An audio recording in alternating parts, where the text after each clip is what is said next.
How to customize Control Center on iPhone. In this video, I will be showing you how to customize your iPhone or iPad's Control Center.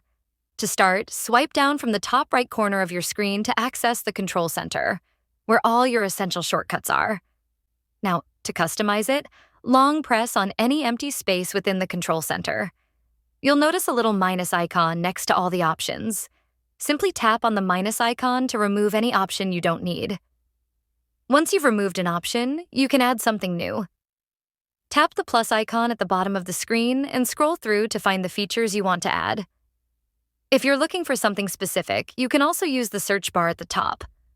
Once you find what you want, like the Quick Notes feature, for example, tap on it, and it will automatically be added to your Control Center.